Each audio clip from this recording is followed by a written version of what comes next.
nome é Francisco Mauro Pessoa Menezes, gosto de ser chamado de Mauro Menezes. Estou aqui para apresentar uma parte das ideias trabalhadas no livro Sexo Devoto, Normatização e Resistência Feminina no Império Português, entre o século XVI e o século XVIII. Esse livro ele é fruto de uma tese de doutoramento defendida em 2003 pela professora Sueli Creuza Cordeiro de Almeida.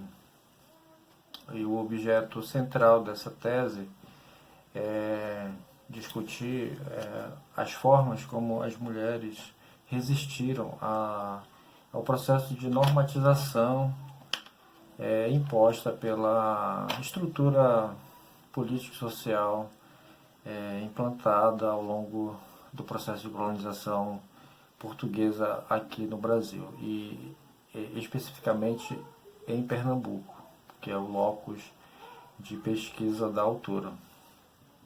Então ela vai analisar esses condicionamentos, essas normatizações, essa culturação da mulher branca de posse, né? As mulheres da classe dos senhores de engenho, dos comerciantes de sobrado, né? Dos mercadores de sobrado, porque basicamente a classe rica desse período ela está em torno da burocracia construída pelo poder português, né?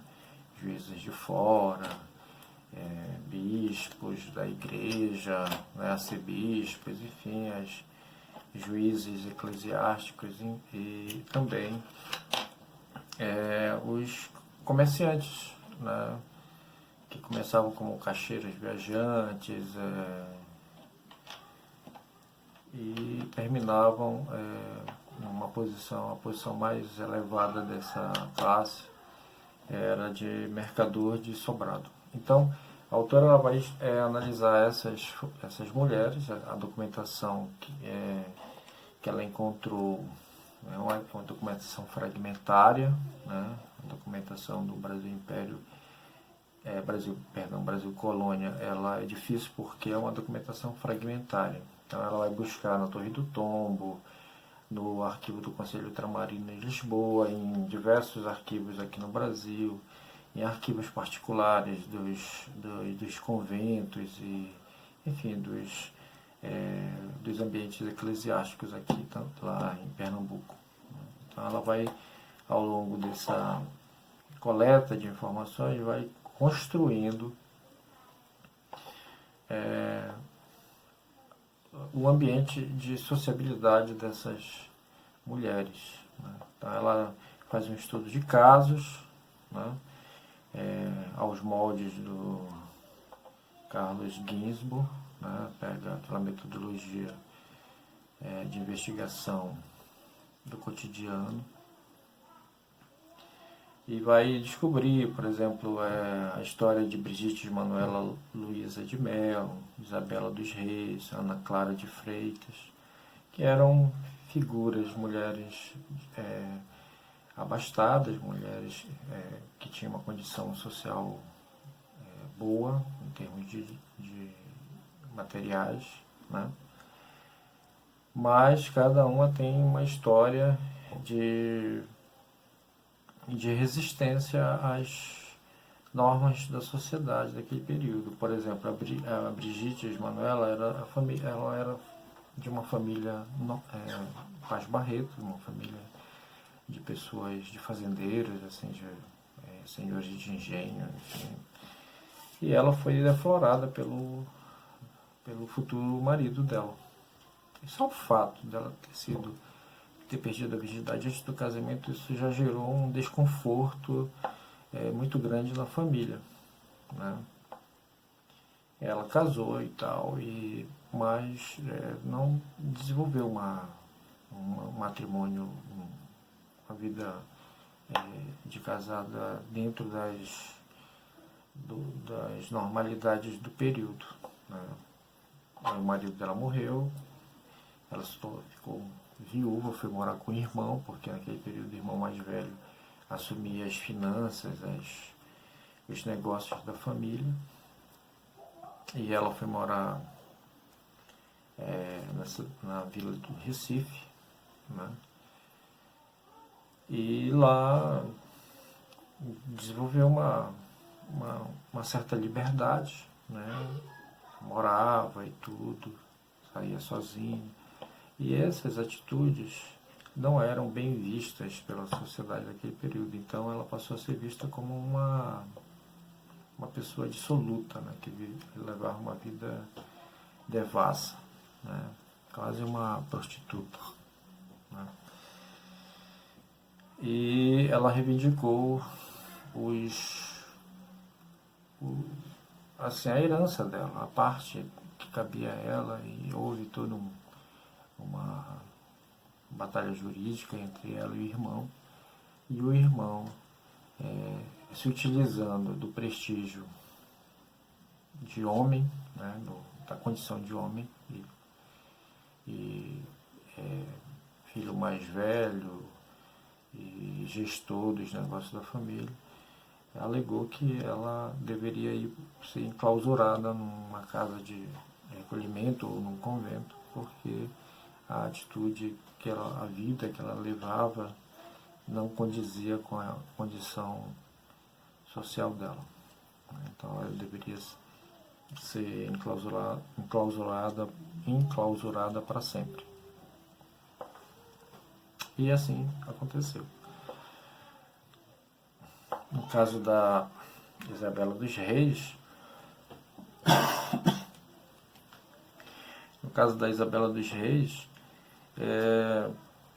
e da Ana Clara de Freitas, também são histórias de pessoas que de alguma maneira resistiram a essa normatização da sociedade, né?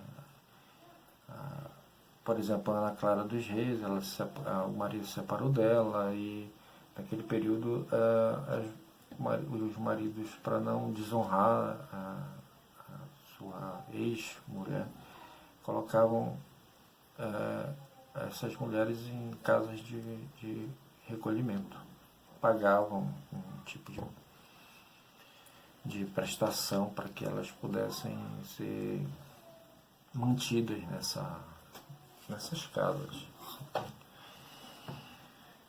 Então, o que a autora percebe nesse trabalho é que as casas de recolhimento, elas serviam para preparar as mulheres jovens para casamento, né? Para ter um bom estado na sociedade. Também resolvia problemas de famílias ricas, né? Quando a mulher começava a dar certos problemas, né? Enclausuravam a mulher para que ela não pudesse mais desonrar o nome da família, né? E também essas casas de recolhimento, elas serviam também como banco, né? Porque os associados, as pessoas que mantinham essas mulheres, enfim, essas doações, existiam doações e tal, acaba que o administrador dessas casas emprestava certos recursos, né, que a casa tinha para seus associados, né, as pessoas que de alguma maneira ajudavam. E geralmente eram homens de negócio, às vezes um comerciante que...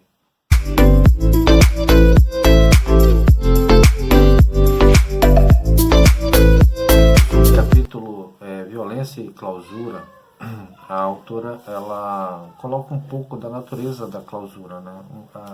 A razão de existir a clausura nas casas de recolhimento, né? E nos conventos. oficializados. Existiam duas razões básicas. Uma era o prejuízo que essas mulheres causavam ao patrimônio familiar e também a mácula da honra da família. Dois itens que estimulavam a razão de ser da clausura nessas instituições, né, criadas ao longo dos 700 e dos 800 no Brasil. Então, no geral, as mulheres que iam para esses lugares eram mulheres que ou geravam algum tipo de prejuízo patrimonial para a família ou geravam a desonra da família em função de ter perdido a virgindade, por exemplo, né, antes do casamento. E a honra da família no Brasil, império, das famílias abastadas no Brasil, era tudo. Porque era através da honra da família que o prestígio social daquela família aumentava. E se o prestígio social era alto, com certeza os membros daquela família, principalmente os membros masculinos, assumiriam cargos importantes na sociedade. Iriam ser vereadores, juízes de alguma comarca, enfim, assumir algum cargo burocrático importante. E a posição política desses homens gerava um ganho econômico, principalmente se as mulheres, as filhas dessas famílias, casassem com os filhos de de uma outra família abastada. Então, se acumulava riqueza nesse processo, né? Então, a lógica de acumulação de bens materiais, a lógica econômica do Brasil colônia, estava ligada à honra familiar. Então, se você tem prestígio social porque a sua família é honrada, e quem estabelece a honra é a mulher que honra a família e é a mulher que desonra a família, né? Porque dentro desse contexto o homem pode tudo, então ele nem honra nem desonra. Ele pode tudo, ele casa, ele trai, ele vai para um bordel, ele sai com as escravas, com as índias, com as mulatas, enfim. Então, o homem nem honra nem desonra. O elemento central, né, dessa sociedade é a mulher. E em cima dela recai todo um peso moral, ético, né? Então, se ela honra a família ganha prestígio e a família ganha posição política na sociedade, consequentemente ganha tem algum ganho econômico. Se dentro do mercado do matrimônio acontece casamentos entre as famílias ricas, obviamente há um fortalecimento dessas famílias, do prestígio dessas famílias e também da influência política que elas vão exercer no contexto mais geral da sociedade. Então, a mulher, ela é um bem, segundo a autora, um patrimônio da família, porque ela que vai gerar esse prestígio familiar e, consequentemente, colocações políticas e ganhos econômicos, né? E também ela é um bem público, né? Então, essas duas posições, a mulher como objeto de propriedade da família e como um bem público, vai ser a norma durante todo o período colonial. Se a mulher desonra a família perde prestígio, perde posições políticas e, consequentemente, ruína econômica. Se a mulher dá prestígio familiar, vai ter um ganho político e, consequentemente, um ganho econômico. Então, a função dos conventos e a função das casas de recolhimento são fundamentais dentro desse contexto. A natureza dessas instituições sustenta toda essa lógica de poder, de dominação. E a mulher está no centro disso tudo. Ela é, ao mesmo tempo, importante para esse sistema e, ao mesmo tempo, ela em vez de ser exaltada, ela é controlada, né? Por ela ser um bem, tanto da família quanto um bem público, ela é vigiada, ela é cerceada, ela é punida e ela é enclausurada. Essa é a lógica do Brasil colônia em relação ao lugar da mulher nesse sistema de dominação patriarcal. Ela é vigiada, ela é cerceada, ela é punida e ela é enclausurada. Como sair dessa condição? Essa é a questão da tese da doutora.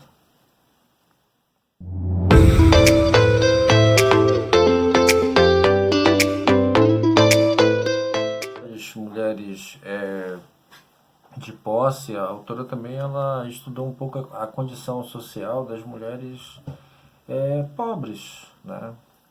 E a materialização dessa análise está justamente na análise do recolhimento de Iguaraçu, né? O recolhimento de Iguaraçu, ele vai contar um pouco da história de mulheres que não tinham dotes, não tinham condições de ter um casamento onde a condição social mudasse. Então, o único bem que essas mulheres tinham era a virgindade. Então, se elas, pelo menos, garantissem isso, né, não ser defloradas antes do casamento, elas poderiam galgar um espaço talvez melhor no futuro, né, ter um estado, como se dizia no período, né, ter um estado melhor.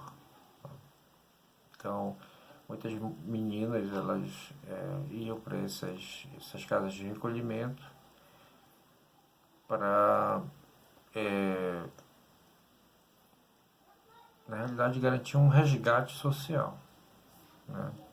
Porque se elas não fossem, elas seriam trituradas pela sociedade, né? Se perdesse a virgindade antes do casamento, já foi, ia ser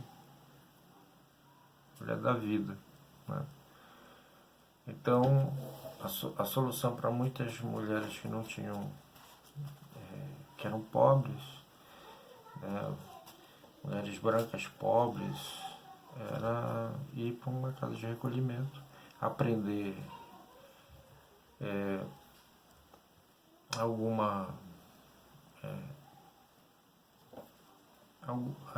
aprender a ser mãe, né?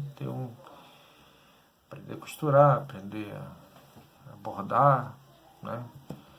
Em algumas casas, a partir no início da segunda metade do 18, passaram a ser escolas, né, as mulheres que dirigiam essas casas de recolhimento, a partir de 1750 em diante, essas casas assumiram a característica de escolas, tipo escolas de educação, tipo internato, né? Então lá as mulheres aprendiam as primeiras letras, né? Mesmo porque nesse período já circulava no Brasil essa ideia de luzes, né, iluminismo, né? A gente não pode esquecer que era a administração do Marquês de Pombal, né? Então, já existia essa necessidade da educação, né? Introduzir a educação pública e tal. E a educação para as mulheres era uma educação básica, né? Do português, o latim, algo de contar e somar, né? Para poder dirigir a casa, a família de uma maneira mais, vamos dizer assim, eficiente, né? Então, uma das soluções, uma das estratégias que certas mulheres pobres encontraram de resistir à miséria dessa sociedade era entrar para essas casas de recolhimento. Então, a gente pode concluir que as casas de recolhimento elas serviam a diversos interesses, né? Em algum momento ela servia como banco, emprestando algum dinheiro, né, seus associados. Em algum momento ela educava meninas na perspectiva de um casamento e sair de uma condição de pobreza, né? Ela educava, ela também enclausurava mulheres que por alguma razão estavam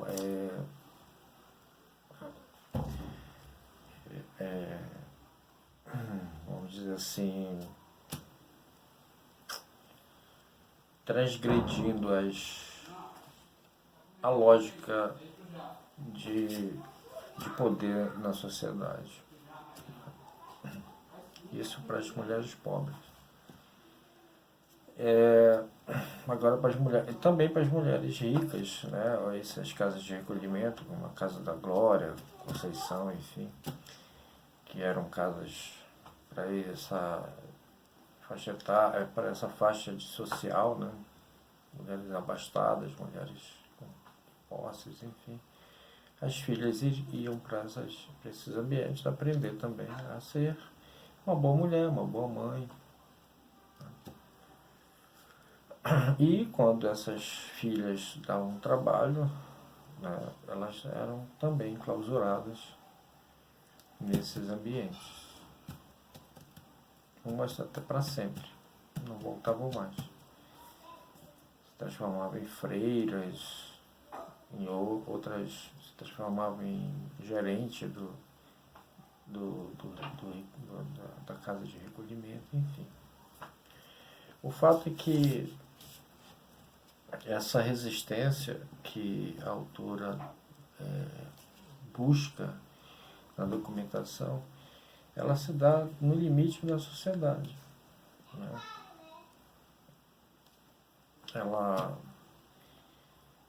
é uma resistência, vamos dizer assim, institucional. Não se dá fora, não é uma resistência revolucionária, mas é uma resistência dentro das condições dadas e impostas pelo sistema. Então as mulheres procuram, dentro dos ambientes que eram construídos para elas, né, a partir de uma lógica de dominação, de submissão e tudo mais, por isso o sexo devoto, né, porque a sociedade via a mulher como um ser submisso.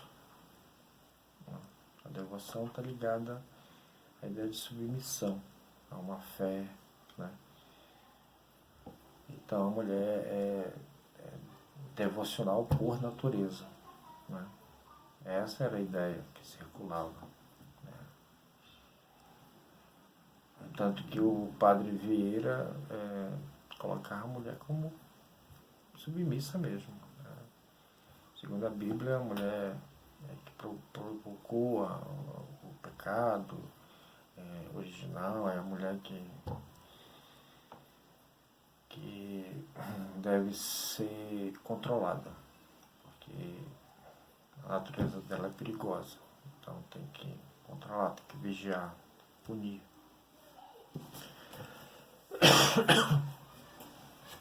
Então é isso. A resistência ela não se dá de uma maneira revolucionária, sim dentro dos limites impostos. E dentro desse lugar da mulher, a mulher procura dar um sentido diferente à vida dela nesse contexto do Brasil colônia. É isso. Espero ter contribuído com o grupo. Obrigado.